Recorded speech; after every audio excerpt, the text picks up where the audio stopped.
السلام علیکم ورحمۃ اللہ وبرکاتہ۔ محترم ناظرین، آج کی ویڈیو میں ہم عورت کی فطرت، عادت اور چاہت کو سمجھانے کے لیے ایک منظر پیش کر رہے ہیں۔ تمام شادی شدہ حضرات خصوصی طور پر اس ویڈیو کو دیکھیں۔ مسافر نے کنویں سے پانی بھرتی عورت سے مانگ کر پانی پیا۔ عورت مہذب، خوبصورت اور اپنے اعتبار سے نہایت ہی بھلی اور معصوم سی لگتی تھی۔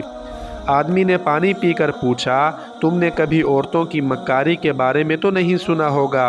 عورت نے پانی بھرنا چھوڑا اور ایک اونچی دھاڑ مار کر اتنے زور سے چیخ و پکار کرتے ہوئے رونا شروع کیا کہ گاؤں کے لوگ بھی اس کی آہ و پکار سن لیں۔ آدمی عورت کی اس حرکت سے خوف زدہ ہو کر بولا، تم ایسا کیوں کر رہی ہو؟ عورت نے کہا، تاکہ گاؤں والے آ کر تجھے قتل کر ڈالیں، کیونکہ تو نے مجھے تکلیف دی ہے اور میرا دل دکھایا ہے۔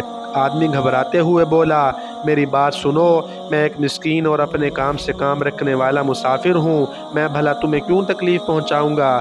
میں تو بس تمہاری معصومیت سے متاثر ہوا تو پوچھ بیٹھا کہ تم نے تو یقیناً عورتوں کی مکاری کے بارے میں کبھی کچھ نہیں سنا ہوگا۔ تم ایک مہذب اور حسین و جمیل عورت ہو، مگر میں خدا خوفی رکھنے والا انسان ہوں۔ مجھے تم سے کیا لینا دینا کہ موقع پا کر تم سے بات کرنے کی خواہش کروں گا۔ اس بار عورت نے یہ بات سن کر اپنا مشکیزہ اٹھا کر اپنے اوپر انڈیل کر اپنے آپ کو پانی سے تربتر کر لیا۔ آدمی کی حیرت اس بار اور بھی دو چند ہو گئی۔ پوچھا، اب کیا ہوا کہ تم نے اتنی محنت سے کنویں سے نکالا پانی اپنے اوپر ڈال کر اپنے آپ کو بھگو لیا؟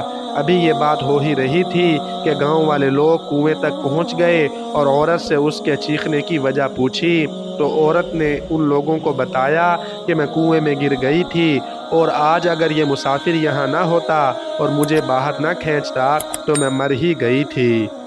لوگوں نے اس آدمی کے اس احسان کے بدلے اسے گلے لگا کر شکریہ ادا کیا اور اس کی ہمت و جواں مردی کا تذکرہ کرنے لگے۔ گاؤں کے لوگوں کے ساتھ عورت واپس جانے لگی تو اس آدمی نے پوچھا، اپنی ان دونوں حرکتوں کے پیچھے تمہاری کیا حکمت اور دانائی تھی، یہ تو بتاتی جاؤ۔ تو عورت کہنے لگی، بس اسی طرح ہی ہر عورت ہوا کرتی ہے، اگر اسے اذیت دو گے تو تمہیں قتل کروا دینے سے کم پر راضی نہیں ہوگی، اور اگر اسے راضی اور خوش رکھو گے تو وہ بھی تمہیں خوش و خرم رکھے گی۔ اور دوسرا یہ کہ میرے اس طرز عمل سے یہ بات بھی تمہیں سمجھ آ گئی ہوگی کہ عورت دیکھنے میں جتنی بھی معصومہ ہو، مگر جب وہ مکاری کرنے پر آئے تو کچھ بھی کر سکتی ہے۔ مسافر عورت کی یہ باتیں سن کر حیران و پریشان اپنے راستے پر چل دیا۔